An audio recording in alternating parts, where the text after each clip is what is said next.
Boa tarde, pessoal. Só entrando para dizer que a gente está preparando o webinar. Vamos aguardar aqui mais uns 10 minutinhos para começar a nossa apresentação. Tá ok? Então, daqui a pouco a gente entra novamente. Obrigado.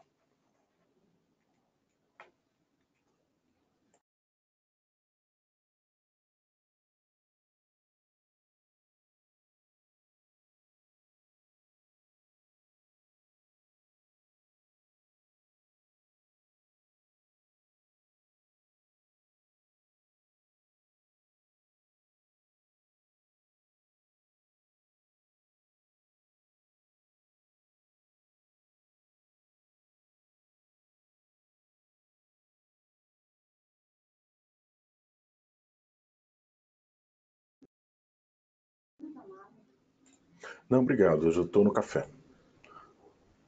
Tá falando. Ah, eu sei bem como é, não se preocupe.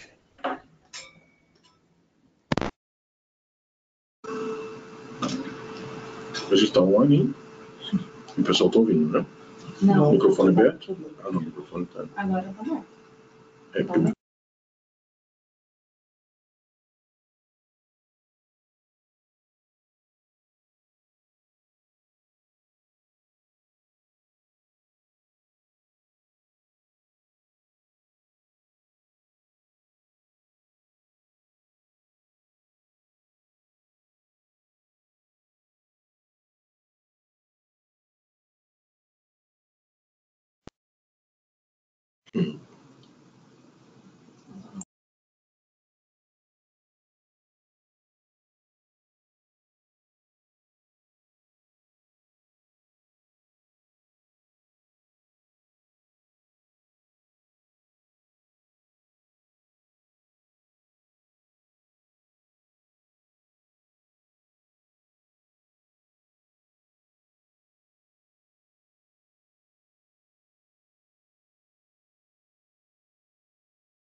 E agora o áudio. Bom, boa tarde, pessoal. Vamos dar início, então, ao nosso webinar sobre conceitos de contenção secundária. Antes da gente começar, só queria contextualizar um pouco. A Nórdica do Brasil, né, a empresa que eu trabalho e que patrocina esses webinars, ela tem um programa de treinamentos, né, para terceiros e até treinamentos internos que chama-se Nordica Academy. E dentro do Nordica Academy, a nossa proposta é disseminar conhecimento técnico sobre alguns assuntos específicos relacionados à engenharia farmacêutica. E hoje a gente vai falar sobre conceitos de contenção secundária. Então, contextualizando um pouco, a contenção ela é um tema muito relacionado à produção de medicamentos que têm componentes de alta potência. O que isso significa? Significa que esses medicamentos eles têm algum tipo de substância na sua fabricação, que pode ser uma substância altamente sensibilizante ou até uma substância que seja perigosa para manipulação direta. Então, essas substâncias elas têm que passar por o projeto de engenharia de uma fábrica para produzir esse tipo de medicamento, tem que passar por uma série de avaliações de risco que vão tentar, de uma forma direta, quantificar, né, e qualificar os riscos inerentes à operação desse tipo de substância. Essa é uma visão geral do tema de contenção, né? E a contenção, esse tema, ele se divide basicamente em dois tipos de contenção.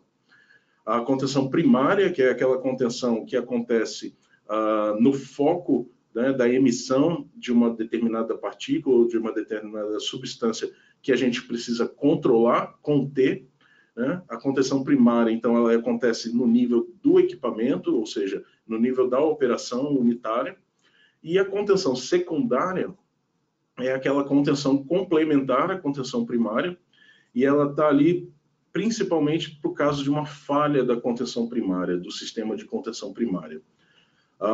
Então, o sistema de contenção secundária, ele está muito relacionado, se não diretamente relacionado, à arquitetura e ao layout das unidades de produção de medicamentos.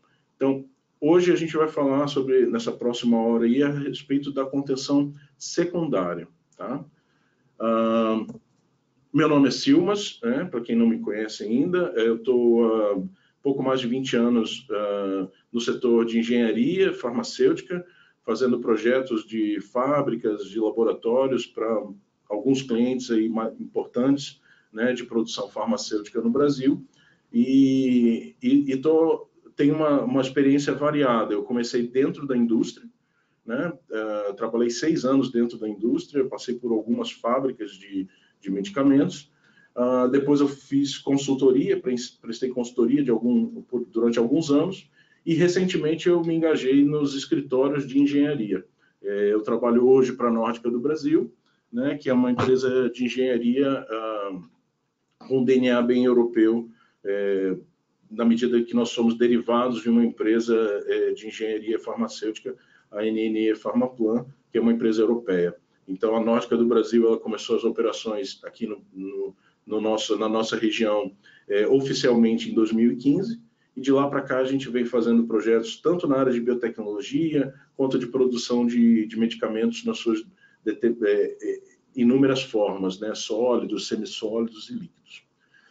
Bom, então falando um pouquinho sobre mim, passamos o nosso programa de treinamento. O treinamento de hoje, a proposta é dividir em 5 etapas. Então, a gente começa falando sobre introdução do tema, alguns conceitos muito básicos que vão ajudar a gente a entender os próximos temas, né, os temas seguintes. E depois, na sequência, a gente vai falar um pouco sobre o conceito das áreas de trabalho, ou seja, das salas limpas, né, como são mais comumente conhecidas. Vamos falar um pouco sobre o conceito de cascata de pressão, que é um conceito super importante na contenção de substâncias e na contenção de operações. Vamos falar um pouco sobre os tipos de airlocks, né, tanto de pessoas quanto de materiais, né, de que maneira esses airlocks são configurados, quando é necessário ou não usar um airlock. E para finalizar, vamos falar sobre os sistemas de descontaminação. Por que a gente fala sobre descontaminação? Porque toda operação que envolve medicamentos de uma forma geral envolve um procedimento de limpeza, né, e descontaminação das áreas para que você consiga rodar um outro lote ou até um outro produto dentro daquele equipamento ou daquela sala. E quando a gente fala de alta contenção ou contenção de drogas de alta potência, os sistemas de descontaminação são muito importantes e a gente vai falar um pouco sobre esses assuntos, tá bom?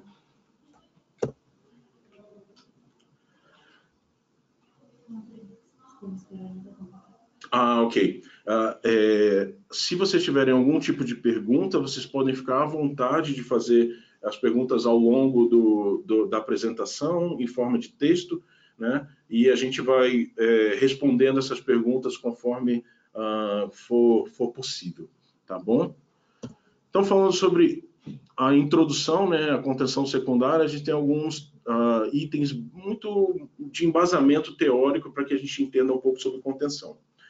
Então, primeiro, contextualizando o termo, né, a contenção no nosso dia a dia, né, da engenharia farmacêutica, ou seja, produção de medicamentos, a contenção ela tem um significado, né? Ela se refere, então, à limitação da dispersão, né, da emissão de substâncias ou agentes com potencial de dano ao operador ou ao ambiente. Então, toda vez que a gente fala em conter uma determinada operação unitária ou conter um determinado conteúdo, uma determinada substância, é exatamente sobre isso que é relacionado ao tema. Tá? Inclui todas as medidas, né, que limitam a dispersão de substâncias altamente potentes e com o objetivo final de reduzir, né, essa disseminação de uma atmosfera mais ou menos contaminada com um ambiente de produção.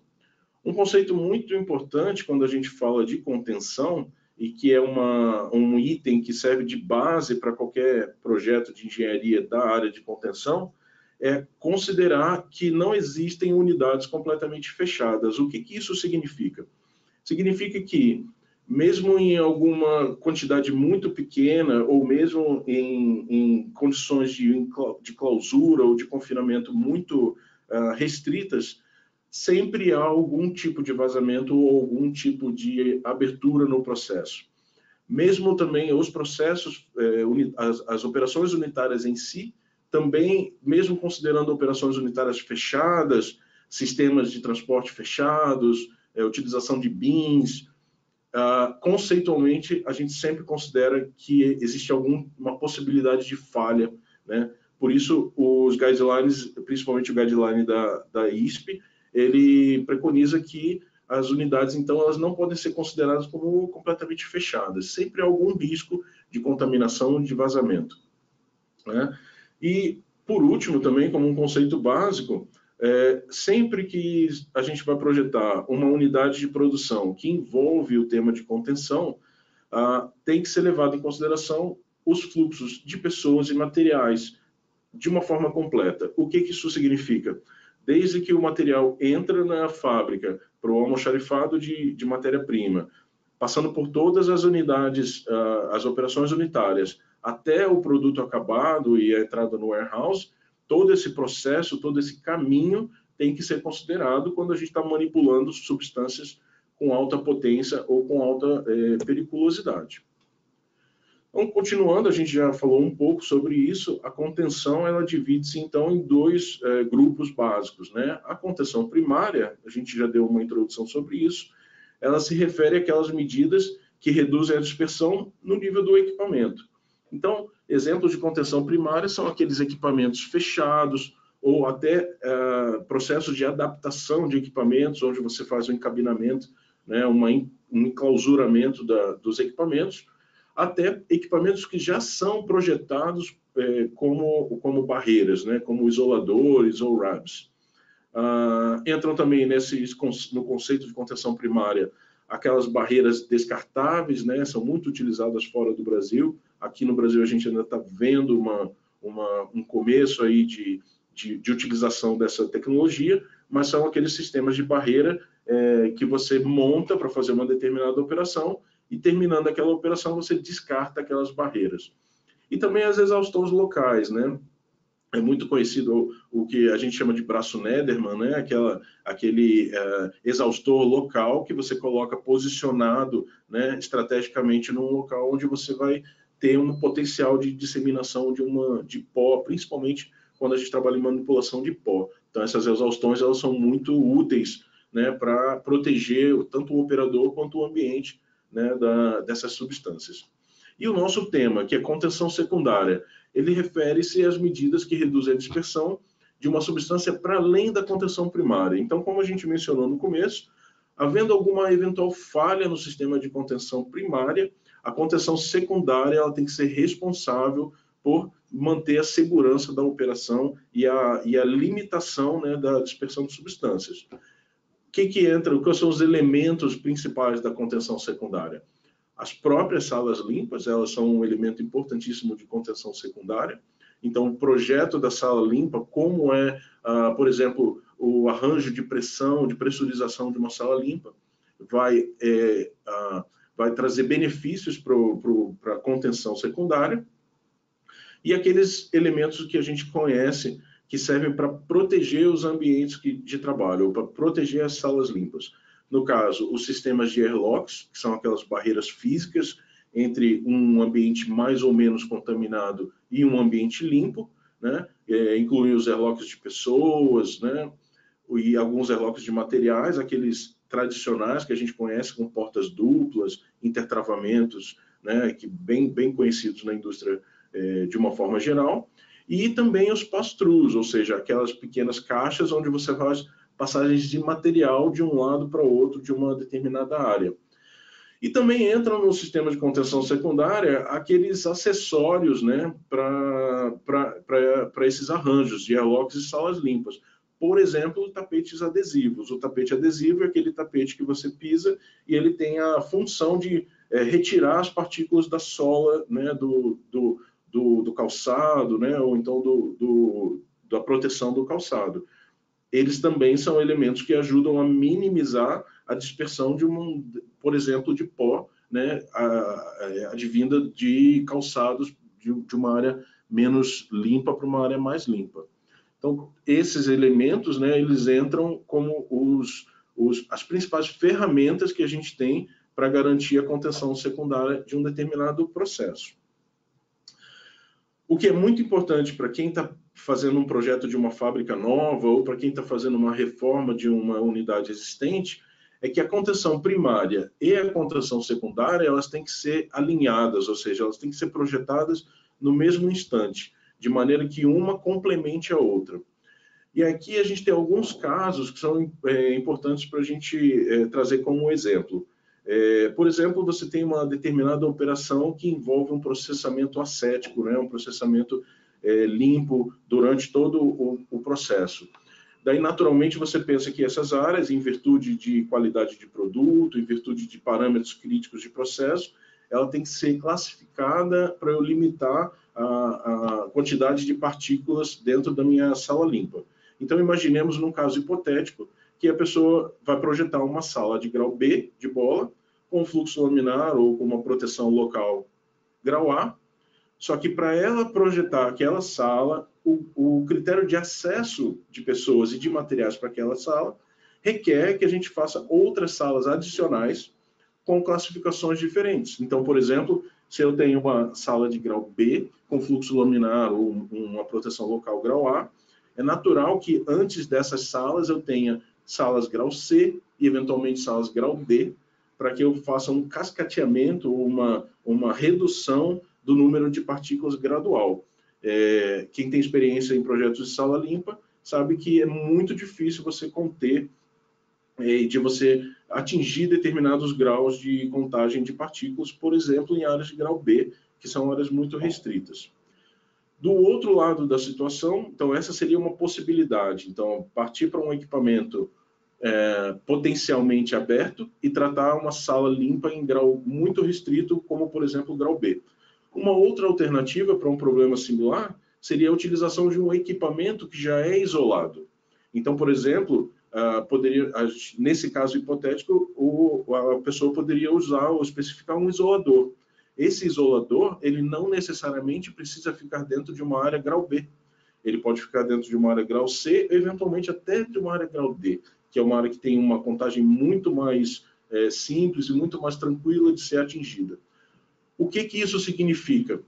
Significa que a estratégia de contenção primária ela vai também influenciar na contenção secundária. Então, no caso 1, eu tenho um equipamento mais ou menos aberto, em que eu tenho que ter um arranjo de salas muito grande, que ocupa muito espaço e tem um custo operacional muito grande para ser mantido. Ao passo que eu tenho, do outro lado, um equipamento muito caro, muito difícil de ser produzido, demorado de ser entregue, mas eu tenho as minhas instalações mais simples, mais simplificadas. Menos airlocks, menos transições, menos troca de roupa, menos paramentação. Então, quando a gente está falando em drogas de alta potência, é primordial que a contenção primária esteja sempre alinhada com a contenção secundária. Tá? Isso é o resumo aí dessa última recomendação. Tá? E uma última proposição que também consta nos guidelines da ISP, que parece uma contradição do ponto de vista de arquitetura ou do ponto de vista de projetos de edifícios, é que normalmente quando se projeta um edifício, os arquitetos, os engenheiros, eles projetam de fora para dentro. O que isso significa? Primeiro eu ocupo as áreas onde o meu edifício vai ser posicionado e depois eu venho detalhando as áreas até eu chegar dentro da sala limpa e do projeto da sala limpa. Isso é uma metodologia que para a maioria dos arquitetos é natural projetar dessa forma. E a ISP vem propondo uma outra metodologia para quando envolve projetos de alta contenção. O que eles propõem? Eles propõem que primeiro seja feito o projeto das salas limpas, unitariamente, como células unitárias, e que depois todos esses arranjos de sala limpa sejam adequados num edifício. Parece uma contradição do ponto de vista de projeto, mas é algo que faz muito sentido do ponto de vista de metodologia. E o que fica a recomendação nesse sentido? Já que a gente está projetando primeiro as salas para depois projetar o edifício, é muito recomendável que essas salas já estejam dentro de uma determinada modulação, porque isso facilita na hora de você montar o layout completo dentro de um grid de pilares, dentro de um edifício real. Né? Então, a modularização ela é muito importante em projetos de engenharia de uma maneira geral, mas ela é principalmente importante em projetos quando a gente trata de contenção de drogas de alta potência. Tá? Isso é muito importante, esse conceito. Falando um pouco sobre o conceito do edifício, né? Independente de ser um projeto de um edifício novo ou de ser uma reforma, é primordial que os requisitos do usuário, os requisitos regulatórios, né, que complementam os requisitos do usuário, estejam registrados em um documento. Aqui a gente não fala claramente dessa forma, mas dentro de uma URS ou de um requisito de usuário que a gente deveria colocar essas informações. Então, mais uma vez, a gente fortalece ou enfatiza a necessidade da URS ou da ERU em português, né? É a especificação de requisitos do usuário. A URS ela é um elemento que ela não serve apenas para balizar os projetistas ou para nortear o projeto de uma maneira técnica, mas ela tem alguns elementos importantes. Por exemplo, ela exige a participação de diversos setores dentro da empresa. Então, o fabricante de medicamentos, o fabricante que está se deparando com um projeto dessa natureza, quando ele faz a URS, ele obriga que a garantia de qualidade participe, ele obriga que a engenharia participe com seus requisitos, que a produção venha com seus requisitos de processo, muitas vezes até dando inputs importantes como parâmetros críticos, né, condições de operação, umidade das salas, enfim, todos os requisitos de produção. E também os requisitos regulatórios, ou seja, os requisitos que estão nas normas. Recentemente, o Brasil ele atualizou a sua norma de boas práticas de produção de medicamentos, né, em agosto agora de 2019, com a publicação da RDC 301, que entrou em vigor em outubro, meados de outubro. Então, além desse aspecto importante da URS de integração do time, né, a URS ela também é um elemento fundamental para você fazer a qualificação do projeto. E a qualificação do projeto ela é um tema que agora passou a ser uma obrigação dos fabricantes. Entrou uma pergunta aqui de quem, Tony? Do Alex Salles, tá? Em alguns casos, onde temos produção que requer uma pressão negativa nas salas, por exemplo, numa produção de hormonais, mesmo com uma contenção primária tipo isoladores, essa premissa de pressão negativa se mantém? Qual a sua recomendação? A gente vai falar um pouco sobre esse assunto, Alex, quando a gente entrar no tema de cascata de pressão, tá? Mas só te respondendo, para não cortar muito a nossa apresentação, existem duas possibilidades. Não necessariamente a sua sala tem que ser em pressão negativa. Ela pode até ter um arranjo de pressão positiva, se for esse o caso. A gente vai ver que o arranjo de pressão, a cascata de pressão e o arranjo de airlocks, eles funcionam juntos, em conjunto. Então, por exemplo, você pode ter uma sala de pressurização positiva, em que você está impedindo que as partículas, ou minimizando a entrada de partículas estranhas, né, naquela sala, mas eventualmente você pode ter uma sala com pressão negativa, que qualquer partícula saia daquela sala para o ambiente adjacente. E nesse caso, quando você não quer que o ambiente adjacente seja contaminado, a gente protege com um airlock, tá? Mas a gente vai falar um pouco mais sobre isso e também sobre as análises de risco, né, que são importantes para definir essas questões, tá? Então, voltando um pouquinho aqui sobre o conceito do edifício, algumas substâncias não podem ser produzidas em instalações compartilhadas, elas têm que ser produzidas em instalações dedicadas. Então, o que a ISP já menciona aqui são alguns itens que são bem conhecidos, né, algumas substâncias ou produtos que são bem conhecidos e que realmente têm problemas muito sérios de você justificar um compartilhamento de áreas. Por exemplo, em instalações onde a gente produz princípios ativos de alta potência, a gente não consegue produzir no mesmo edifício alergenos, radiofármacos, alguns tipos de vacinas vivas e ectoparasiticidas, tá?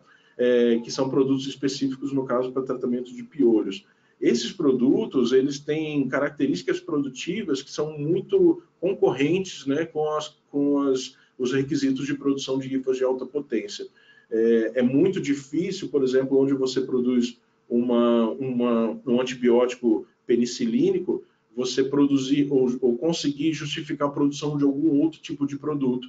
Porque, por exemplo, a penicilina ela é uma substância que ela fica impregnada em divisórias, ela fica impregnada em piso. Então, a gente não consegue, de uma maneira segura, fazer a asepsia, a sanitização, para eu rodar um outro tipo de produto dentro dessa sala limpa.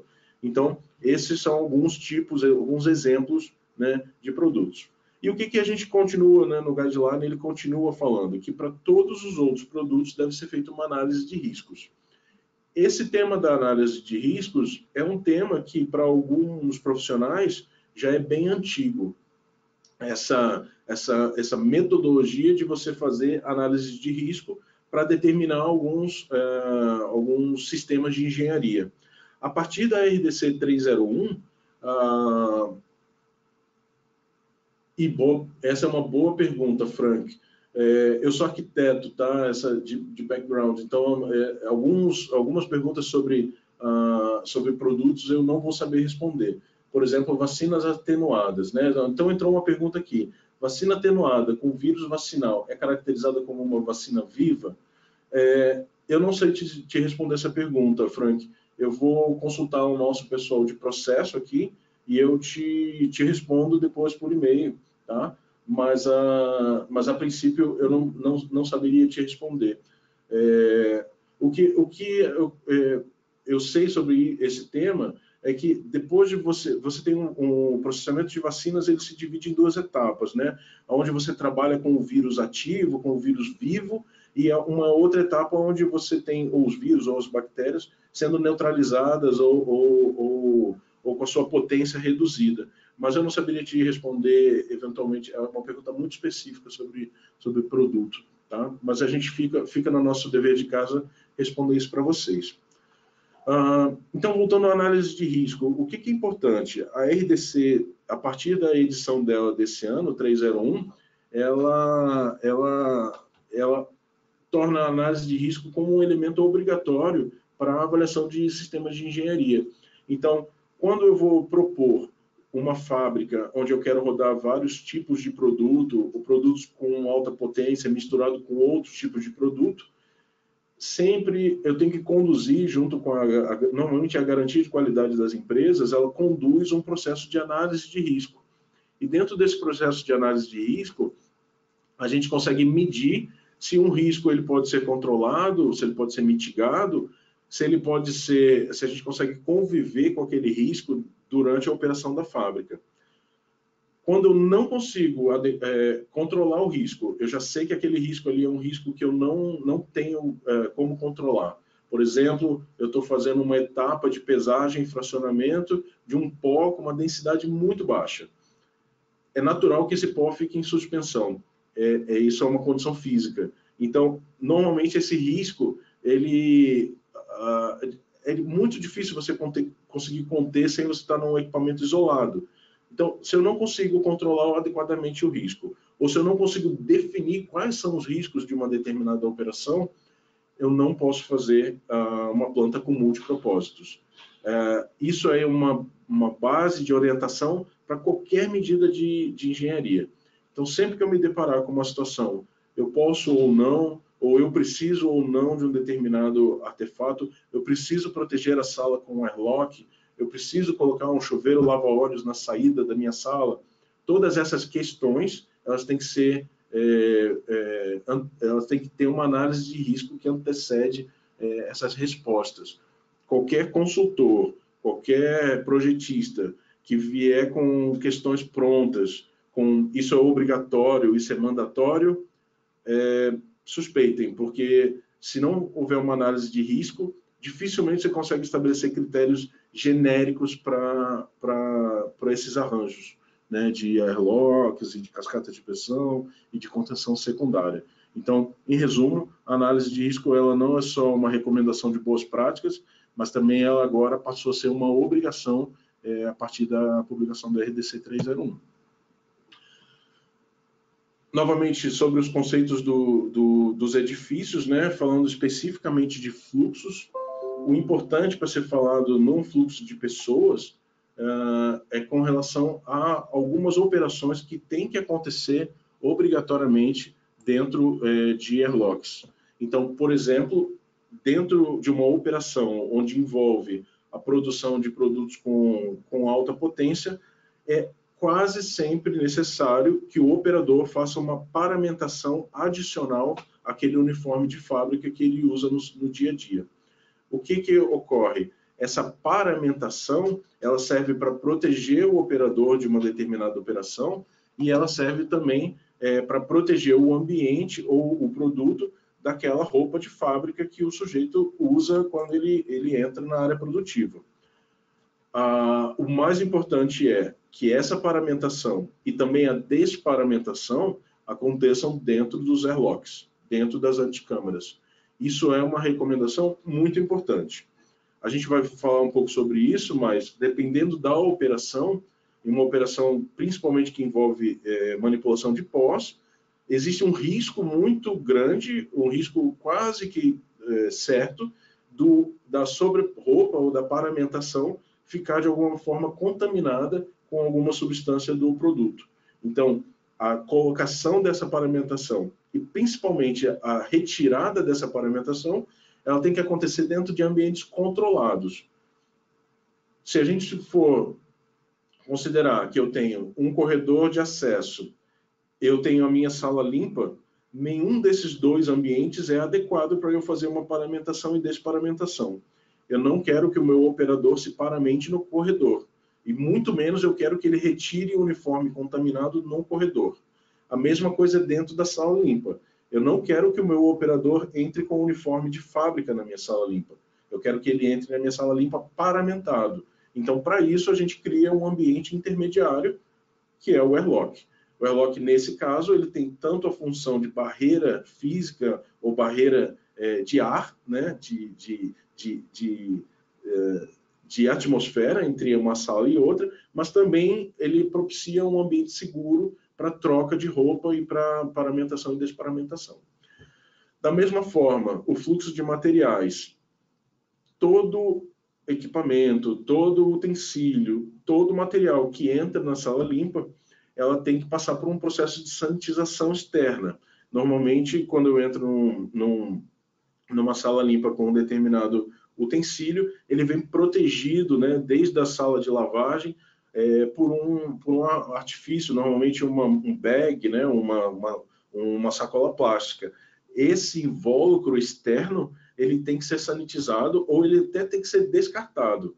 E isso é recomendável que aconteça dentro de um airlock de materiais. Portanto, tanto o airlock de pessoas quanto o airlock de materiais, existem alguns critérios para o projeto desses airlocks. Então, considerando um airlock de pessoas, onde o sujeito vai ter que fazer uma paramentação e desparamentação, é natural que esse airlock contenha armários com uniforme limpo, é natural que esse airlock contenha bancos para apoio da pessoa quando ela está trocando uma roupa, é natural que às vezes o airlock tenha bancos de pulo, bancos de barreira, para propiciar a troca de sapatos, né, de uma área para outra. Então, todos esses itens, eles são relacionados à atividade que vai acontecer dentro do airlock. O que isso significa? Significa que o procedimento de troca de roupa e o tipo de roupa e o tipo de calçado que o operador vai utilizar vai ditar a quantidade e o tipo de mobiliário que tem que ter dentro de um airlock, por exemplo, de pessoas.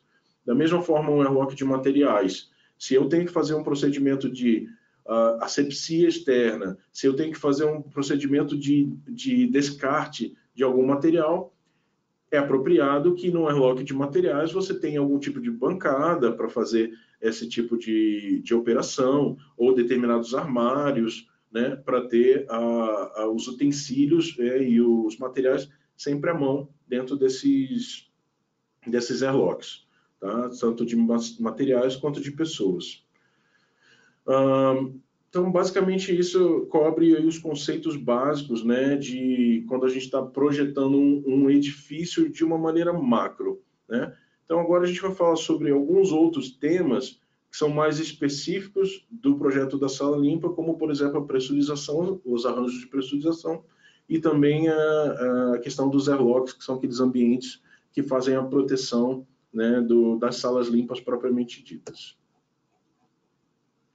Então, falando um pouco do conceito da área de trabalho, o que é o conceito da área de trabalho?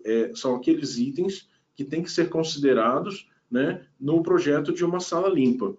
Então, o projetista, quando ele faz um projeto de uma sala limpa, né, ele tem que, de uma certa forma, simular todos os eventos que vão acontecer dentro daquela sala. Então, tanto qual o equipamento vai ter dentro daquela sala, qual o tamanho da sala em função do equipamento, em função do acesso a todas as faces do equipamento, em função do espaço para abertura de portas, abertura de tampas, né, isso é muito importante, quanto também o projeto dos airlocks em si, né, e também entram aí nesses itens que são considerados.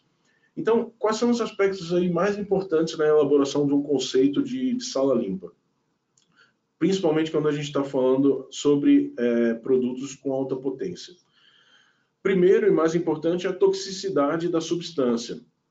É uma exigência da RDC 301, da última RDC publicada pela Anvisa, que os fabricantes avaliem a toxicidade de todas as substâncias que estão no portfólio, né, e estão rodando dentro de uma determinada fábrica, né? A toxicidade da substância, ela vai ajudar na determinação de quanto tempo o operador pode ficar exposto a determinada substância, né? E quais são os limites para que ele opere aquela substância de uma forma segura. A toxicidade da substância, ela vai nos dizer, por exemplo, se é obrigatório ou não a utilização de um isolador, ou se o produto pode ser manipulado de uma maneira aberta ou semi-aberta, de uma forma segura, né? Ou até nos ajudar a especificar que tipo de barreira a gente tem que especificar para uma determinada operação. Então, esse seria o primeiro item de avaliação ou de consideração quando está fazendo um projeto de uma sala limpa. O segundo item é a probabilidade de escape. A gente deu um exemplo aqui no começo, que é a manipulação de pós de baixa densidade. Quanto mais baixa a densidade do pó, maior é a probabilidade dele ficar em suspensão no ar. Então, se a gente imaginar um talco, por exemplo, que tem uma densidade muito baixa, ele fica as partículas elas tendem a ficar em suspensão, né? Então, numa manipulação, por exemplo, que envolve manipulação de pós, a probabilidade de escape da substância é muito alta. Então, isso tem que ser levado em consideração, principalmente para fazer o dimensionamento da contenção primária. Além da probabilidade de escape dessa substância, ou seja, se ela é uma substância mais fácil ou mais difícil de ser controlada, de ser contida, é importante entender por onde são as principais rotas de propagação. Então, por exemplo, a gente fez, o Alex perguntou aqui sobre a pressurização das salas limpas, né? Se eu tenho uma sala de impressão positiva em relação à adjacência, um dos pontos de cuidado, por exemplo, são as junções entre os forros das salas e as divisórias. Um outro ponto de atenção é a estanqueidade das luminárias, ou a estanqueidade de todas as aberturas que são necessárias dentro de uma sala limpa. Por exemplo, instalações de tomadas, né? Esses elementos, eles tendem a ser pontos de risco e pontos de atenção quando a gente fala de propagação de substâncias. A última coisa que eu vou querer é substância na minha área técnica, é substância no meu corredor, é substância perigosa no meu relógio, por exemplo. Então, o potencial de propagação também, não só o potencial, mas as rotas de propagação da substância, é importante a gente ter um controle e entender quais são os principais riscos. Adicionalmente, né, a capacidade de coleta das substâncias. Então, eventualmente, eu pensando numa operação onde ocorre o risco de algum acidente, se eu tenho um derramamento de uma substância, como é que eu estou preparado para conter essa substância e para coletar, né, essa substância perigosa? Então, por exemplo, de novo, falando de manipulação de pós, imagina que o sujeito estava operando lá numa determinada sala, onde ele eventualmente esbarrou em alguma barrica e derramou lá uma quantidade de pó, né? É natural que a gente pense, por exemplo, para você colher esse pó todo num sistema de vácuo, num sistema de aspiração, né, daquele produto. Mas não esqueça que eu estou tratando de uma substância potencialmente perigosa. Então, esse vácuo, né, esse sistema de aspiração, ele tem que ser direcionado para um coletor, para um recipiente controlado, ou ele tem que envolver trocas seguras. Então, eu tenho que providenciar que aquele equipamento seja adequado para que eu faça uma coleta segura do material que eventualmente está ali ou foi derramado, né?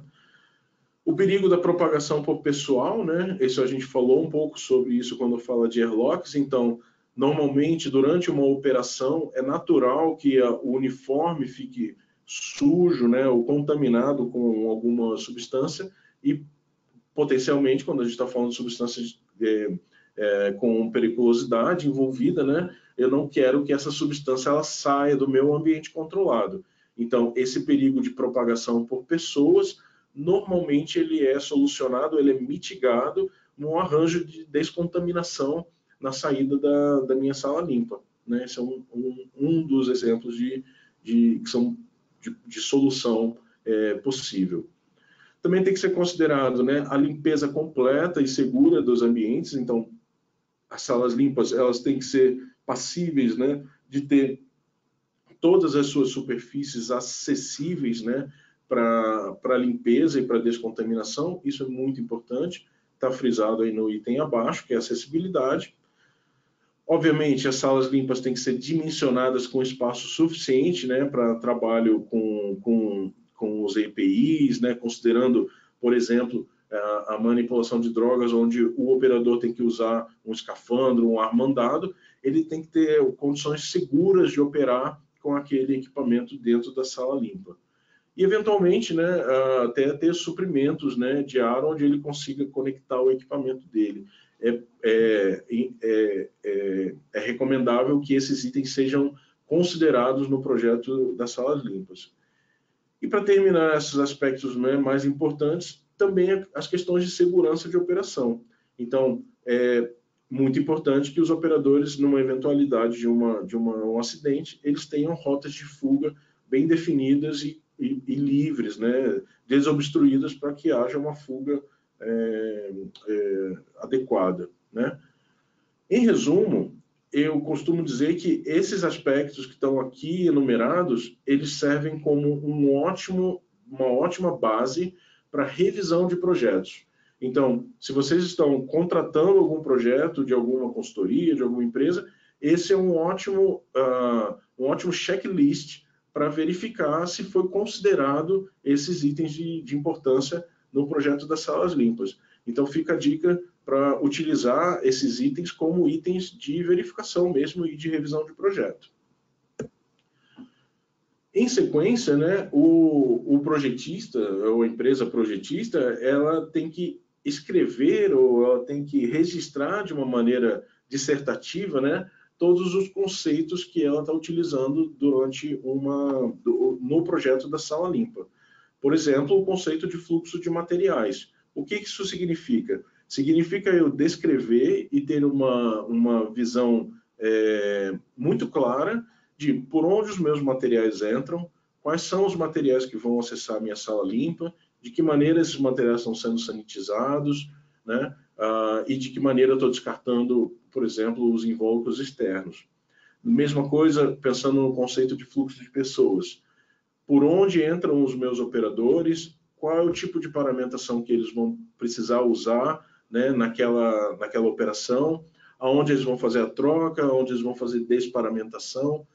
Essa descrição, essa dissertação, ela ajuda ao projetista e ela ajuda também ao cliente a ter uma visão muito clara e muito definida de o que vai acontecer dentro daquela sala. Além do fluxo de materiais e de pessoas, a ISP ela sugere, né, alguns outros conceitos que são importantes de estarem descritos em algum documento. Então, por exemplo, em situações de emergência, como eu lido com as situações de emergência, como eu possibilito a instalação, né, e a desmontagem de equipamentos dentro da sala limpa.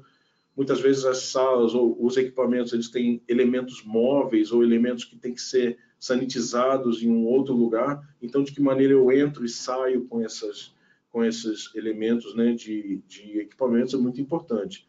Como é que eu acesso as áreas de manutenção e de reparo, né, dos equipamentos? De que maneira o meu pessoal tem acesso, né, por exemplo, a uma área técnica de um determinado equipamento? Isso é importantíssimo estar enumerado ou listado aí como um conceito durante o projeto de sala limpa. Da mesma forma, como eu vou descontaminar essa sala, né, esse airlock, como é que eu vou coletar resíduos, né, de que maneira os resíduos vão sair da minha sala limpa. Eles podem sair pelo mesmo local onde eu entro, os meus equipamentos limpos, ou os meus materiais limpos, ou ele não pode, de forma alguma, cruzar com equipamentos limpos. Então, esse conceito, essa descrição de operação, ela tem que estar registrada e é recomendável que ela esteja registrada em algum lugar. Conceitos de parada de emergência, no caso de incidentes, né? E, eventualmente, como eu lido com EPIs e com itens importantes para a operação da minha sala. Esses itens, né, que estão enumerados aqui, os conceitos, é recomendável que eles estejam registrados em algum documento. Naturalmente, quando a gente fala de projetos, sobretudo no nível conceitual, onde você não tem necessariamente uma URS, é natural que esses conceitos estejam descritos num memorial, né, um memorial normalmente um memorial de arquitetura, né, quando você enumera e lista e trata de cada um desses conceitos. Mas tem uma outra dica que fica aqui. Todos esses conceitos, eles são um conteúdo muito próximo, muito adequado ao conteúdo de uma URS.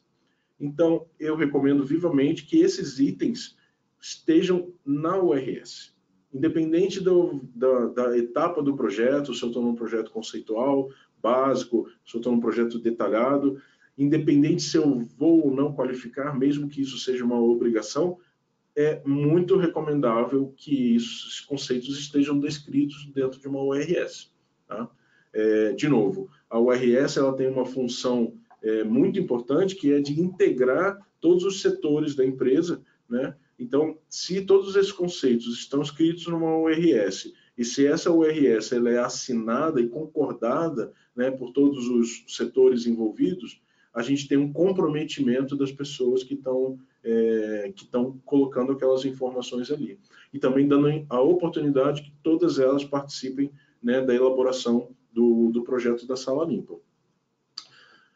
Então, isso fecha a etapa aí de conceito de área de trabalho. Duas dicas importantes. Utilizem os itens do slide anterior para o checklist e utilizem os itens que estão aqui listados como os conceitos na elaboração de URS. Isso é uma ótima iniciativa.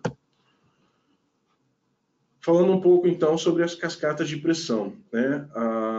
As cascatas de pressão, talvez elas sejam o artifício ou a ferramenta, né, mais importante para os sistemas de contenção secundária. As cascatas de pressão, para quem é da área de HVAC ou para quem está habituado com projetos de engenharia para a área farmacêutica, entende como funciona, né, o conceito. Então,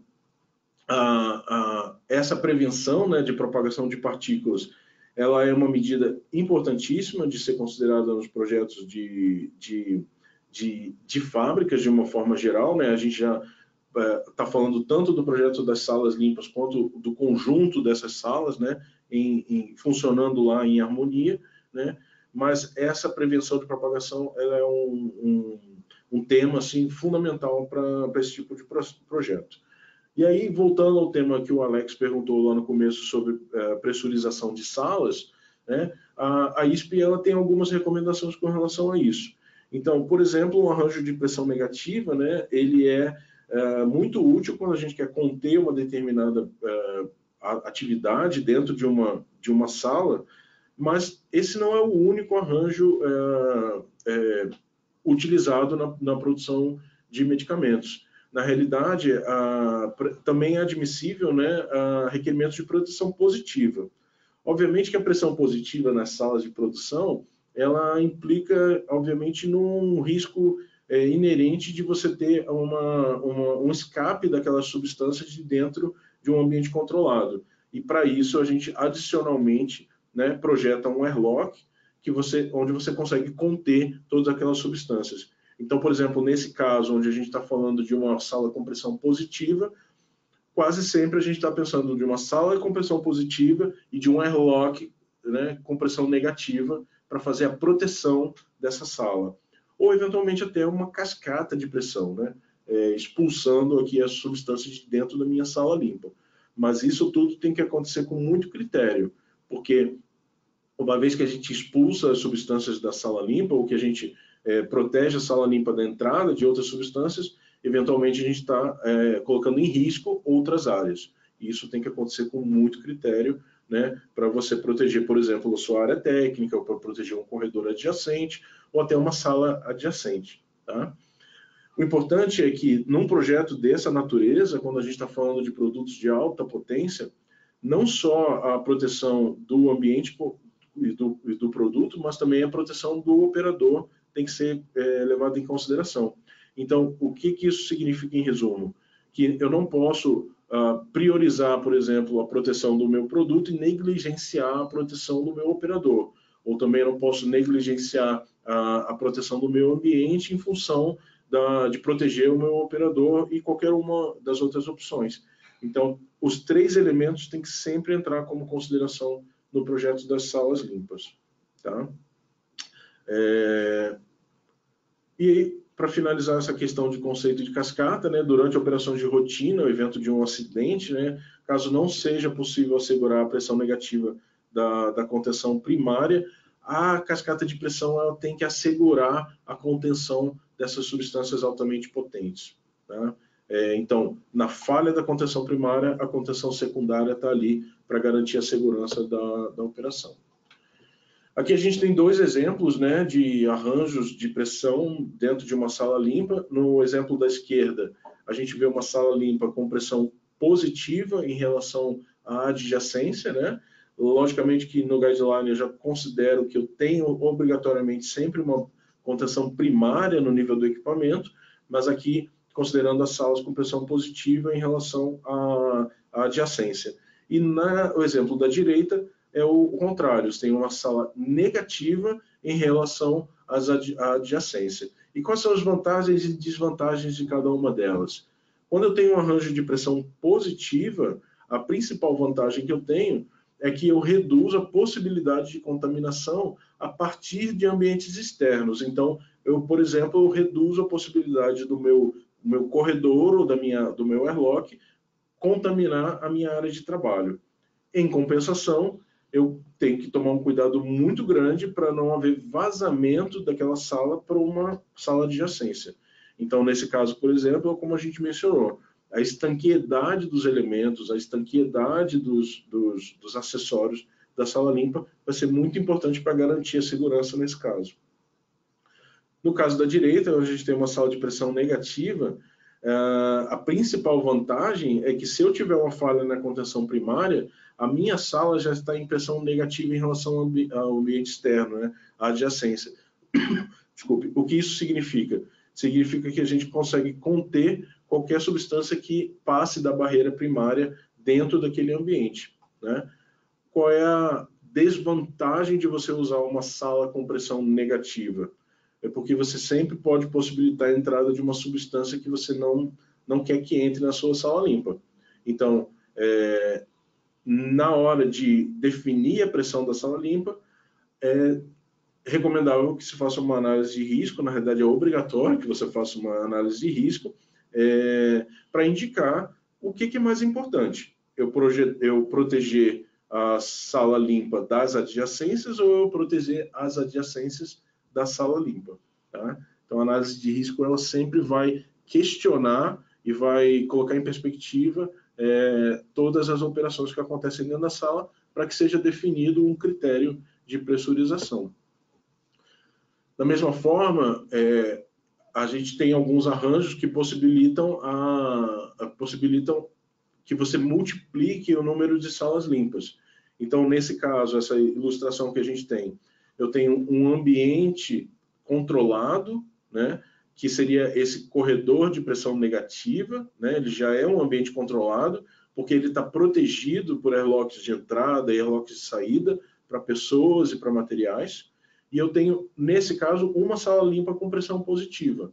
Mas dentro desse mesmo arranjo, eu poderia ter várias salas limpas com pressão positiva, sendo atendidas por um corredor com pressão negativa, que por sua vez está protegido por airlocks, né, de pessoas e de materiais. Então, essa ilustração que a gente vê agora é que a maior parte das fábricas que você visita, que tem multiprodutos e que estão rodando produtos de alta potência, tem essa determinada configuração. A área onde você tem um conjunto de salas limpas que produz alta potência, ela é protegida das demais áreas. Esse é um arranjo possível e muito, muito utilizado. Falando um pouco sobre os sistemas de airlocks, né? A gente falou bastante sobre eles ainda nos temas de introdução, né? Mas basicamente os airlocks são aquelas barreiras físicas, né, que servem para proteger, principalmente tem a função de proteger as salas limpas e de possibilitar um arranjo de cascata de pressão ou de pressurização. Então aqui a gente tem alguns exemplos de arranjos de airlock. No primeiro exemplo, a gente tem um arranjo muito interessante que é a sala limpa sem airlocks. Então, nesse caso, eu tenho uma sala limpa onde eu estou trabalhando com substâncias alta potência e não tenho nenhum airlock protegendo essa sala. É possível fazer esse arranjo? É aceitável esse arranjo? Sim, em determinadas condições muito restritas é aceitável que você tenha uma sala limpa não protegida por airlock. Um exemplo disso é quando você tem uma fábrica dedicada a um único produto ou a um único princípio ativo, né? Determinadas formas ou concentrações, mas com um único princípio ativo. É possível você ter uma operação muito segura sem ter um arranjo de airlocks, apenas pressurizando as salas em relação aos corredores. Tá? É raro, é pouquíssimo utilizado, mas é possível e é aceitável. O arranjo da direita já é um arranjo mais conhecido, que é quando você tem uma área de trabalho, né, protegida por uma única anticâmara, por um único airlock, e nesse caso, a proposta é de você ter movimentação de materiais e pessoas na mesma anticâmara. É possível que isso aconteça? Sim, é possível. Se eu conseguir provar, numa análise de risco, que eu estou fazendo uma operação segura de paramentação, desparamentação, limpeza de materiais, tudo dentro do mesmo ambiente, e eu consigo garantir que isso aconteça de forma segura, é possível a proposta desse arranjo. O que ocorre na prática é que é muito difícil a gente conseguir justificar essas atividades dentro do mesmo airlock. Então, por questões principalmente de segurança, né, que envolve movimentação de materiais muito pesados e a operação de paramentação e desparamentação, principalmente por motivos de segurança, a gente acaba separando o airlock de pessoas e do airlock de materiais, né? Muitas vezes também por requisitos de qualidade, né, do produto e da operação que está sendo desenvolvida dentro da sala limpa. Tá? Mas é possível esse arranjo de compartilhamento de airlocks entre pessoas e materiais. Uma terceira possibilidade, que talvez seja a que a gente mais encontra por aí, é quando você tem um airlock de pessoas dedicado para a movimentação de pessoas e o airlock de materiais dedicado à movimentação de materiais. Nesse caso da esquerda, né, que é o caso número 3, nós estamos fazendo um arranjo onde o material está entrando e saindo pelo mesmo airlock, e um arranjo onde a pessoa está entrando e saindo pelo mesmo airlock. É possível que isso ocorra dessa forma de maneira segura, mas é sempre recomendável que seja feita uma análise de risco com relação a essa atividade. A gente está recebendo duas perguntas, uma do Frank com relação à área mínima de metros quadrados para um airlock de pessoal. Frank, considerando então o procedimento de paramentação mínimo, né, que seria aquela consideração básica em que o operador está com um uniforme de fábrica e ele vai fazer uma sobreparamentação, que tipo de mobiliário então eu teria que ter dentro de um airlock desse tipo, obrigatoriamente? Estamos falando de armários para roupa limpa, né? Bancos para troca de sapatos, eventualmente um banco de pulo, né? Um banco de barreira. E espaço suficiente para que ele consiga fazer a troca de roupas. O que eu diria de uma maneira bem empírica, assim, não querendo me comprometer com nenhum tipo de medida ou de área, mas eu diria que um airlock de pessoas ele teria que ter no mínimo 1,5 m de largura, 1,40 m, o que seja, mas 1,5 m de largura eu acho que seria o mínimo, né, adequado, por talvez aí uns 2 metros de profundidade, considerando que você vai ter duas portas abrindo, né, obviamente que elas são intertravadas, uma abre quando a outra está fechada, mas considerando aí folhas de 80 centímetros, mais um banco de pulo, eu diria que, então, 1,5 por 2, 1,5 por 2,5 seria um tamanho bem adequado para um mínimo para um airlock de pessoas. A outra pergunta que a gente tem do Alex, que está participando aí direto, Alex, obrigado. Se eu tiver um ambiente de grau C dentro de uma área grau D, você entende que somente um airlock grau D é suficiente, sendo que esse airlock com cascata SYNC?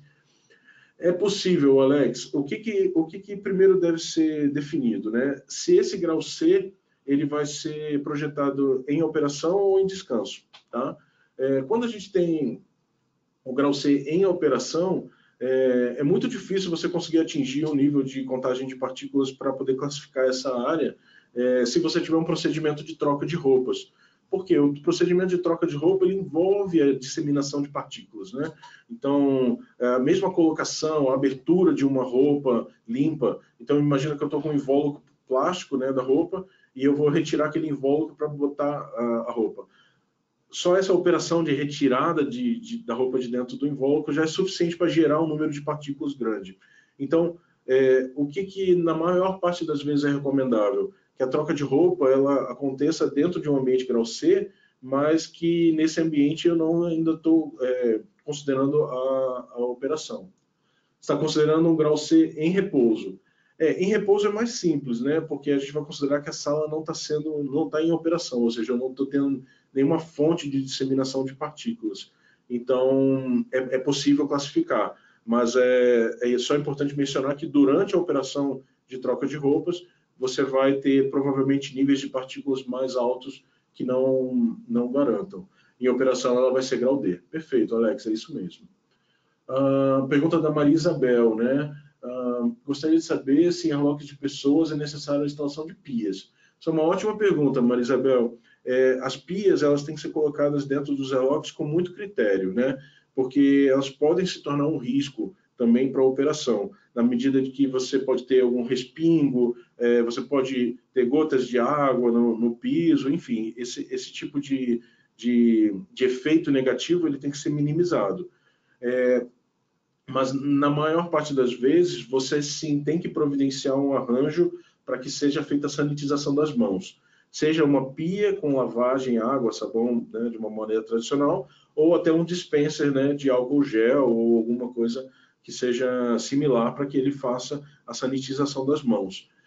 Então, vai depender muito do risco para a qualidade do produto, se é aceitável ou não eu ter as pias dentro de airlocks. Mas é muito comum que elas existam. Lembrando que a RDC 301, assim como a RDC 17, ela recomenda que as pias em áreas grau C, elas sejam colocadas com critérios, né, com análise de risco, para que você não comprometa a qualidade do produto, mas elas são terminantemente proibidas dentro de área grau B de bola. Então, dentro de áreas grau B, o último airlock, se ele for um airlock grau B, jamais a gente vai colocar uma pia dentro desse tipo de área. E também dentro da área da sala limpa, também é inaceitável em grau B você ter pias, tá? Mas a sanitização das mãos é super importante. E continuando então aos modelos, né, de arranjos de airlock, o último modelo é aquele arranjo onde você tem total separação entre as atividades de entrada e de saída. Então, eu tenho as pessoas entrando por um airlock e saindo por outro airlock, e os materiais, né, também entrando e saindo por airlocks separados. Quando isso é usado? Quando isso é necessário? Normalmente, quando você quer fazer uma desparamentação segura. Então, se eu estou num processo onde eu tenho o risco do meu operador ser contaminado, né, a roupa ser contaminada, é adequado que essa retirada da roupa, né, que a remoção do uniforme, ela aconteça num airlock separado daquele airlock de entrada, né? Então, eu garanto que o meu airlock de entrada ele está sempre limpo em relação a substâncias perigosas e que essas substâncias elas potencialmente estão apenas no meu airlock de saída. Tá? Isso é um arranjo muito comum quando a gente vai fazer o controle, né, de contaminação. Cada um desses arranjos tem prós e contras, né? Eu não vou ficar lendo nenhum detalhe, mas essa apresentação é gravada, ela vai estar disponível no YouTube, então vocês a qualquer momento tem como resgatar, mas todos esses arranjos eles têm vantagens e desvantagens, tanto no aspecto de instalação, quanto no aspecto de risco, quanto no aspecto de custos, né? E quanto a ocupação de área ou a utilização de espaço. Tá? Vantagens e desvantagens estão aí enumeradas. Os airlocks de materiais, basicamente, eles se dividem em dois grupos, né, que são aqueles airlocks tradicionais, onde eu tenho portas intertravadas, né, um conjunto de portas intertravadas, e eu efetivamente entro com o meu produto ou numa barrica ou num pallet, né, eu utilizo um porta-pallet para poder fazer, uma paleteira para poder fazer o transporte desse produto. Então, esses airlocks eles têm que ser de tamanho suficiente que ele consiga conter todo esse aparato, todos esses elementos que vão entrar no meu airlock. E do outro lado, a gente considera também aqueles arranjos que são chamados de pass-throughs, né? Que são aquelas caixas de passagem, também com portas intertravadas, onde eu tenho a possibilidade de passar a substância, um material, né, de um ambiente para outro de uma maneira segura. Dependendo da análise de risco, esses airlocks, tanto os airlocks de materiais quanto os pass-throughs, eles podem ser necessário que eles sejam sanitizados, né? Muitas vezes com vapor de peróxido, né? Ou muitas vezes até uma limpeza manual, uma asepsia manual, mas é importante que isso seja considerado como um elemento de especificação e de escolha. E, determinadas vezes, eles têm que ter um sistema de tratamento de ar, né? Ou seja, eles têm que ser um airlock ativo, de maneira que eu estou suprindo um ar limpo ali dentro do airlock durante um determinado tempo, para que eu consiga garantir que as partículas não estão entrando na minha sala de processo de uma maneira indesejada. Além dos airlocks de materiais tradicionais e desses pass-throughs, muita atenção quando a gente tem transição de equipamento, ou transição entre áreas diferentes, classificações, né? Ou entre áreas que eu tenho que conter um determinado processo. Então, por exemplo, quando eu tenho uma esteira de transporte, né, que ela vai comunicar uma área com outra, é muito recomendável, ou quase que obrigatório, que a esteira seja interrompida naquele limite entre uma sala e outra, de maneira que eu não estou carregando partículas na esteira, né, de uma área suja para uma área limpa. Né? Isso é uma coisa que tem que ser protegida. E essas passagens, né, que em inglês a gente chama de mouse hole, elas também têm que ter um artifício ali de HVAC, né, de exaustão, ou então de insuflamento, para garantir que elas em si sejam uma barreira entre salas diferentes, entre adjacências. Tá? Isso é importantíssimo. Outra pergunta do Frank, referente à cascata de pressão em caixa de passagem ativa. Utilização de caixa dutada que mantém pressurização constante versus a maioria dos modelos são vendidos em caixa que utilizam fan filter, cuja área é somente pressurizada no momento da abertura, não ficando contínuo. Isso significa que a cascata é perdida? O uso de juntativa na caixa impede que haja perda de estanqueidade? Com certeza. Tá? Primeiro, a perda da cascata, né? A perda da cascata ela ocorre principalmente quando você tem as duas portas abertas ao mesmo tempo. Então, você equaliza a pressão entre uma sala e outra quando você tem abertura de portas. Falando de pass-throughs, é difícil você pensar que se eu abrir as duas portas do pass-through eu vou equalizar a pressão entre duas salas, mas na realidade é isso que acontece.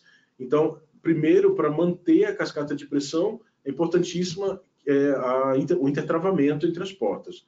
A maior parte dos fabricantes de pass-throughs já garante o intertravamento, né? Seja por sinalização, né? Ou então até alguns sistemas que exigem ou são temporizados, né? Onde eu tenho um determinado tempo para que aquela segunda porta seja aberta com segurança. E com relação às juntas ativas, sim. As juntas ativas, elas são muito recomendadas, sobretudo quando eu estou trabalhando com substâncias que são potencialmente perigosas de disseminação. Então, na produção de hormônios, na produção de alguns medicamentos oncológicos, né, é recomendável que as caixas de passagem, os pass-throughs, eles tenham a junta, né, ativa. Até onde eu sei, tem alguns modelos, né? Tem uma junta pneumática, que ela é insuflada e ela mantém estanqueidade, né? Mas eu tenho certeza que existem alguns outros tipos de artifício. Mas sim, Frank, é muito importante essa tua consideração. Pergunta da Isabel, sim. Alex, mouse hole pode ser considerado como uma área classificada tipo grau D, por exemplo? Sim, pode sim, porque normalmente essa solução é utilizada uma exaustão. Sim, normalmente sim. Se eu tenho, por exemplo, uma passagem entre embalagem primária e secundária, em que a minha embalagem primária está classificada como grau D, o pass-through, o mouse hole, no caso, ele vai ser insuflado com ar grau D. Tá? Isso é uma coisa importante, tanto para airlocks de materiais quanto para airlocks de pessoas. Todo tipo de airlock ou todo tipo de comunicação entre áreas de graus diferentes, a RDC 301 e também as guidelines de HVAC da Organização Mundial de Saúde, eles recomendam, né, que os airlocks eles sejam insuflados com a classificação de ar equivalente às áreas onde eles vão atender. O que isso significa? Se eu tenho uma área que eu vou atender grau B de bola, o meu último airlock de paramentação tem que ser grau B também, para que ele garanta que o que está entrando nas salas seja já um ar classificado, né, qualificado. Se é utilizado apenas exaustão no mouse hole, não fica difícil? Sim, fica muito difícil, Alex. Então, nesse caso, por exemplo, eu tenho uma sala de embalagem primária grau D e uma sala de embalagem secundária CNC, e eu estou fazendo a junção ali, estou trabalhando na limite, na fronteira. Se eu fizer uma exaustão nesse mouse hole, eu eventualmente vou estar puxando o ar da área não classificada para dentro de um ar classificado. E sim, também, existe uma premissa de limpeza e validação desse mouse hole, né? Esse mouse hole ele tem que ser mantido, normalmente ele tem que ter filtração, os filtros têm que ter monitoramento de estanqueidade, né? E também a limpeza, né, desse artifício, ele tem que entrar no procedimento de limpeza da área limpa, sim, com toda certeza. Uma pergunta da Isabel, né? Quando devemos usar airlocks quando devemos usar airlocks de materiais e quando devemos usar pastrus de piso? Tá, Maria, isso é diretamente relacionada com o tipo de embalagem ou com o tipo de invólucro que você está transportando o material. Se eu tenho um material que ele está paletizado de alguma forma, dificilmente eu vou conseguir entrar com ele por um pastrus de piso, né? Porque eu teria que ter uma paleteira do outro lado, né? Ou do lado da sala limpa, para poder retirar esse material. Então, vai depender muito do tipo de invólucro ou do tipo de artifício que você está usando para transporte. Em alguns fabricantes que utilizam barrica, normalmente eles usam um artifício de rodízio, né, onde a pessoa empurra. Nesse caso, é muito fácil você imaginar um airlock de piso, né, um pastrus de piso, porque você consegue abrir uma porta, empurrar o conteúdo para dentro do pastrus, fechar e retirar ele do outro lado de uma forma segura. Tá? Então, isso encerra nosso tema de airlocks de materiais. Adicionalmente, nós temos algumas áreas que têm que ser projetadas dentro de uma sala limpa que não entram na classificação de airlocks ou de pessoas ou de materiais. Que a gente está falando especificamente aqui das áreas técnicas e das áreas de acesso, né, aos equipamentos. Então, é muito recomendável que essas áreas técnicas elas sejam acessíveis, né, pelo lado de fora das salas limpas, né? Para quê? Para evitar que você tenha movimentação de pessoas de manutenção dentro de um ambiente controlado, dentro de um ambiente limpo. Desculpe. Então, isso inclui os corredores de acesso, né, as áreas técnicas e também algumas áreas técnicas de equipamento. Por exemplo, equipamentos como revestidoras, né, é um tipo de equipamento em que você tem uma face do equipamento voltada para a sala limpa, mas a maior parte do equipamento está dentro de uma área técnica, né, está dentro de uma área adjacente. Então, o acesso a essas áreas técnicas, né, o critério de acesso dessas áreas técnicas é muito importante quando a gente fala do projeto dessas salas. Sempre recomendável que isso aconteça a partir de uma área externa da sala limpa. Tá?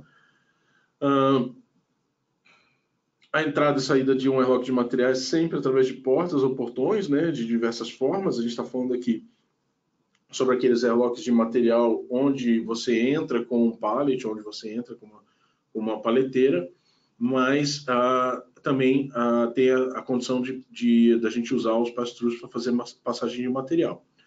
O que é mais importante aqui? Do ponto de vista de instalação de salas limpas, né, é muito importante que tanto os airlocks de pessoas quanto de materiais, eles tenham o mesmo critério de acabamento das salas limpas. E por que que isso ocorre? Porque as salas limpas, elas têm um procedimento de limpeza muito específico, né? E esse procedimento de limpeza, quase sempre ele tem que se repetir dentro do airlock, seja ele um airlock de materiais ou de pessoas. Então, esse airlock, né, de material ou airlock de pessoas, ele tem que ser passível, né, de sanitização completa, da mesma forma ou com procedimentos muito similares ao procedimento de salas limpas, né, de limpeza de salas limpas. Então, é importantíssimo que os requerimentos, né, de acabamento sejam, se não similares, mas idênticos, né, aos das salas limpas. E aqui, entrando no último item, né, da nossa apresentação, falando um pouco sobre os sistemas de descontaminação. Aqui que a gente se refere, então, quando fala de descontaminação.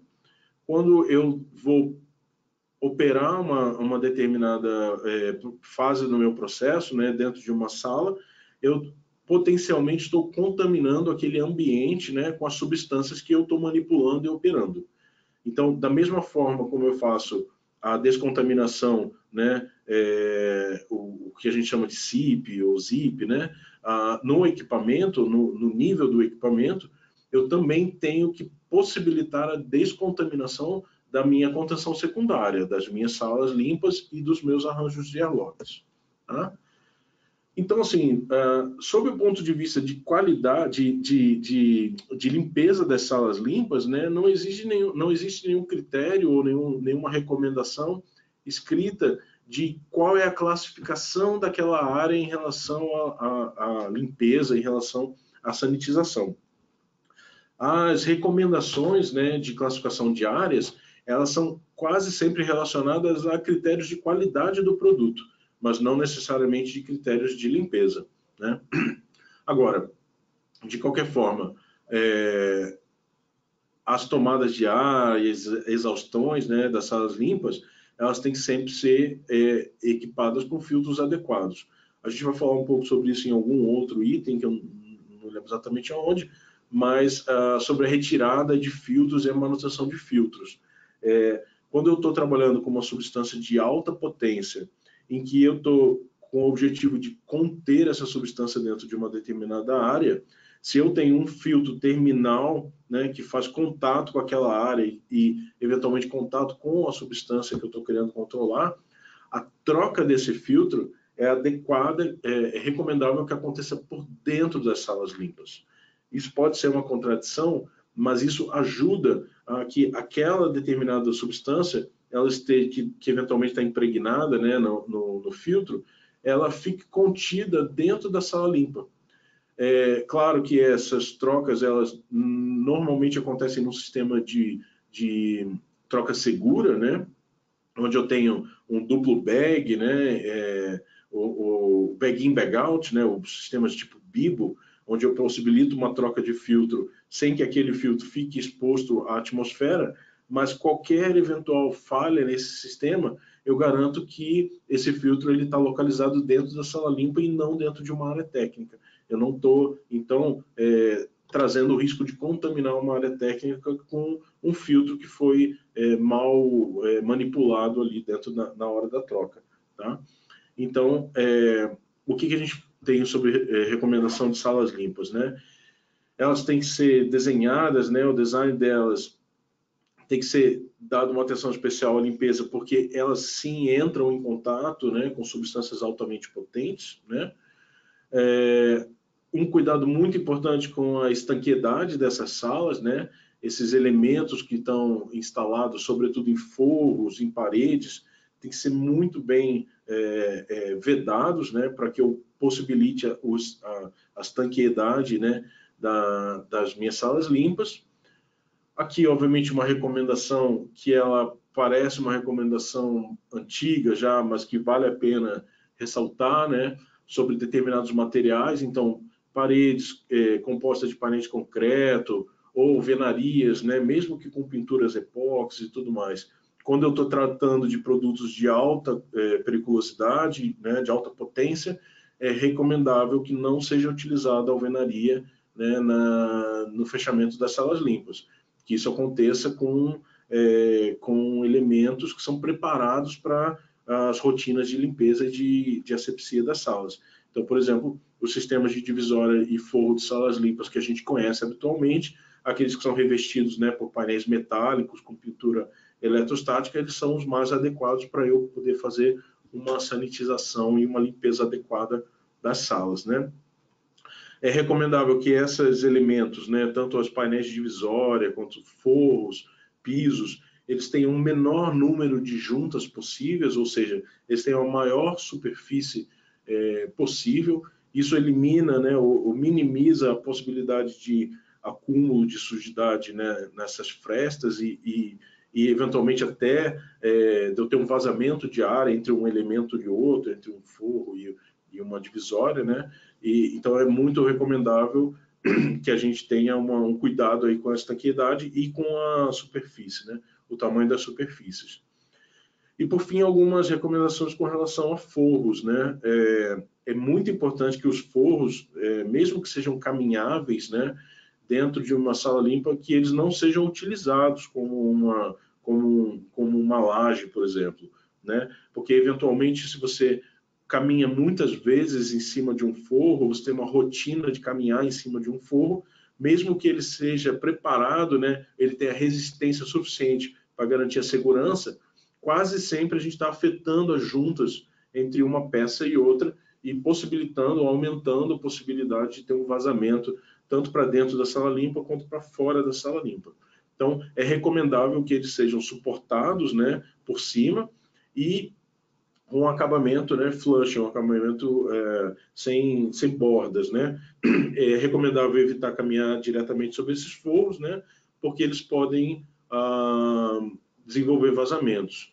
E com relação à instalação aí de passarelas, né, também é muito recomendável que esses entreforros sejam equipados, né, com um arranjo de passarelas, né, em cima de uma estrutura auxiliar ou em cima de uma estrutura metálica, para que eu garanta a manutenção e o trânsito de pessoas em cima, sem afetar a estanqueidade do meu forro de sala limpa. Isso é uma recomendação muito importante.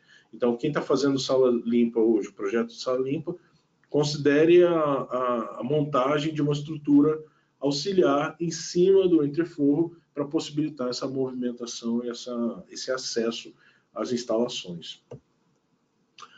Aqui a gente falou um pouco, né, sobre a troca de filtros, elas têm que ser efetuadas no sentido das salas limpas, para que as partículas elas fiquem, né, dentro do ambiente, né, e em contrapartida, as luminárias, né, elas recomendavam que ela tenha a troca por fora da sala limpa. A luminária ela tem uma lente que normalmente ela é estanque em relação ela é vedada em relação à sala limpa, e ela tem todo o equipamento da luminária, né, todo o arranjo da luminária, seja possível dele ser sacado por cima, sem que o operador de manutenção tenha que entrar na sala limpa. Tá? Tem uma pergunta do Alex de novo. Você recomenda que tempos em tempos vedações sejam verificadas e os selantes revisados e trocados? Sim, Alex. É muito adequado que vocês tenham uma rotina, né, de troca e de verificação da estanqueidade. Agora, a maneira mais simples que você tem de monitorar isso no seu dia a dia é fazendo um monitoramento online da diferencial de pressão. Então, se você tem uma sala onde você tem um determinado critério de diferencial de pressão, lá no seu sistema de monitoramento, você detecta que houve uma equalização, né, ou uma redução da pressão diferencial, é bem possível que estejam ocorrendo vazamentos. Então, para que você não tenha que periodicamente ficar checando esses selos, né, esse monitoramento da cascata de pressão ele ajuda muito a você detectar esses problemas, né, que ocorrem. É inevitável que tenha pessoas andando sobre o forro. É inevitável mesmo, você tem toda a razão. Em algum momento vai ter alguém caminhando sobre o forro da sala limpa. O que é recomendável é que o operador de manutenção ele não pise no painel de sala limpa, de forro, né? Mesmo que esse painel seja um painel caminhável ou um painel autoportante, né? E aí a recomendação, ela sai da esfera da segurança, né? Porque você tendo um painel autoportante que ele é atirantado de maneira correta, você garante que o operador não vai ter um acidente dele cair, ele cair no andar de baixo. Mas, em compensação, essa movimentação constante, ela acaba danificando a estanqueidade entre um painel e outro, o selo entre um painel e outro. Então, é inevitável que as pessoas caminhem, é inevitável mesmo, mas o projeto de uma estrutura auxiliar, ele possibilita que essa caminhada seja segura, tá? É bem importante isso. Uma outra coisa essa estrutura auxiliar, ela não precisa ser estendida para todo o perímetro da fábrica. Ela pode estar concentrada apenas em cima da sala limpa, né? De maneira que eu tenha uma estrutura caminhável nos meus corredores, nas minhas salas de processo menos críticas, por exemplo, salas de lavagem, né? Laboratórios de controle em processo, são áreas menos críticas que eu consigo caminhar com segurança, né? Em cima da sala limpa. Independentes para forro e passarela, pode ser independente, tá, André? O André perguntou aqui, né? O uso de estrutura independente para forro e passarela, se é isso que a gente está propondo. Isso é uma das possibilidades, mas você pode, se você tiver uma estrutura robusta, pensar que os forros eles são suportados por tirantes abaixo dessa estrutura e que imediatamente nessa estrutura eu encaixe passarelas para fazer o caminho. Então, eu posso utilizar da mesma estrutura, tanto para prender o meu forro, quanto para fazer uma caminhada por cima. Tá? Isso é muito recomendável. Tá? As instalações integradas, né, as salas limpas, elas devem ser as mínimas necessárias, então, evitar qualquer tipo de acessório, qualquer tipo de instalação desnecessária dentro de salas limpas, né? Acionamento de iluminação, isso tudo pode acontecer dentro dos airlocks, ou eventualmente até antes do airlock, mas dentro da sala limpa, evitar colocar esses elementos que colocam em risco a estanqueidade, né, dessas salas. Tá?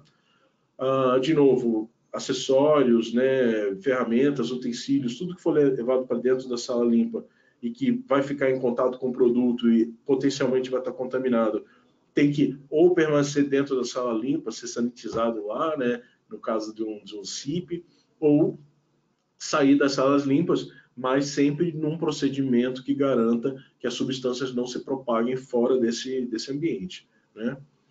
E, eventualmente, se a gente usa alguns EPIs, né, ou com ar mandado ou com escafandro, é recomendável que essas instalações estejam disponíveis dentro das salas limpas. Os airlocks de pessoas, né, projetados juntos ou dentro, ou compartilhados com airlocks de material, sempre em função da periculosidade do processo que está fazendo, mas alguns itens de importância no projeto de sistemas de contaminação dentro de airlocks, né? É que esses airlocks sejam passíveis de serem lavados e desinfectados, né? Que eles obrigatoriamente tenham os armários para as roupas, uniformes, EPIs, né? Eventualmente, eles podem ser equipados com chuveiros, então a pessoa realmente tomar um banho depois da operação, né? Depois do final da operação, ou determinados chuveiros de descontaminação, que a gente vai ver alguns exemplos aí na frente, né? Se eu tenho uma operação que envolve algum risco de espirro, né, de derramamento para o meu operador, recomendável que eu use alguns artifícios como lava-óleos, né? De novo, as conexões de ar respirável, conforme apropriado, muitas vezes você tem que já providenciar não só a conexão do ar respirável, como também o armário adequado para a guarda, né, dos EPIs, né? E uma bancada livre, né? Muito recomendável que dentro de um airlock de paramentação você tenha uma bancada livre. Eventualmente o operador ele vai entrar com na prancheta ou com algum equipamento manual, um leitor de partículas. Então, na hora que ele está se paramentando, ele coloca isso em cima de uma bancada e depois, né, utiliza isso como um apoio. Mas evita que o cara coloque aquilo ali no chão ou coloque em cima do banco de pulo, que já é inadequado para ele utilizar. Então, esses itens eles têm que ser levados em consideração no projeto de um airlock de pessoas. Falando de arranjo de airlocks de pessoas com descontaminação, né, com chuveiros de descontaminação, caso seja necessária, né, a integração de um sistema de descontaminação, existem dois arranjos aí mais ou menos comuns para isso. O arranjo da esquerda, onde a pessoa obrigatoriamente tem que passar por dentro do chuveiro de descontaminação, e o arranjo da direita, onde ela pode optar por passar ou não no chuveiro de descontaminação. Isso vai variar de análise de risco, vai variar do tipo de procedimento que a pessoa está sendo submetida na hora de sair de dentro da sala limpa, e vai variar também em relação ao tipo de operador que está entrando na sala, né? Nem sempre o operador que vai manipular é o que vai usar o airlock. Às vezes uma pessoa de manutenção pode estar utilizando. Então ele tem a opção de passar ou não por um chuveiro de contaminação. Importantíssimo isso. As salas limpas elas só devem ser acessadas pelo mínimo pessoal, o mínimo de pessoas possível, né? E quase sempre restringindo o acesso a essas salas aos operadores que vão fazer aquela operação unitária, tá? Então é importantíssimo considerar no projeto das salas limpas e, sobretudo, nos airlocks de pessoas, o sistema de controle de acesso. Pergunta da Maria Isabel, nesses locais onde houver chuveiros, os chuveiros lava-óleos, como será feita a drenagem da água? O chuveiro lava-óleos, normalmente, ele tem um artifício de contenção da drenagem. Quando isso não acontece, a gente tem que providenciar que haja a contenção daquela água, né, que está sendo utilizada na lavagem. Mas é muito comum que, quando você compra o chuveiro lava-óleos, ele já vem com uma espécie de ralo, né? Ou com uma espécie de container, onde ele recolhe toda aquela água que foi utilizada na lavagem de óleos. Seja como for, né? Tanto o chuveiro lava-óleos quanto aquele que realmente cai a água, né, na cabeça da pessoa, eles são utilizados em ocasiões de emergência. Então, faz parte daqueles conceitos que a gente viu lá atrás da sala limpa, numerar quais seriam essas situações de emergência, né? Então, se eu coloquei um chuveiro na minha saída do airlock, é porque eu indico que eu sei que eu tenho risco de contaminação, né? Ou de me prejudicar com determinada substância, e eu vou fazer aquilo ali como um artifício de segurança, né, para o meu operador. Então, se eu já sei desses itens todos, naturalmente eu também vou saber se eu preciso conter aquela água, né, que eu usei para fazer a lavagem da substância. Então, imaginando que, por exemplo, o operador ele se contaminou com um determinado pó lá, que ele tem uma substância altamente potente, quando ele fizer o acionamento do chuveiro, né, de segurança, toda aquela água de lavagem ela tem que ser contida em algum lugar. Então, seja o arranjo físico de ralos e sistemas de drenagem, ou a própria contenção do equipamento, ela tem que ser considerada que isso vai ser coletado de uma maneira segura. Tá? Isso é uma ótima pergunta. E aqui falando, para terminar nossa apresentação, de alguns exemplos de sistema de descontaminação. O André está perguntando aqui se existe, voltando ao exemplo do chuveiro, né, de lava-óleos, se existe a possibilidade de reuso dessa água. Não, André, se essa água for contaminada, não existe possibilidade de reuso. Ela vai para neutralização e para posterior tratamento. Tá? Não é como, por exemplo, uma água de rinçagem que você pode reutilizar ela no sistema SIP. Né? E o Frank está colocando aqui, e realmente o Frank tem razão, o ralo seco é muito utilizado nessa hora.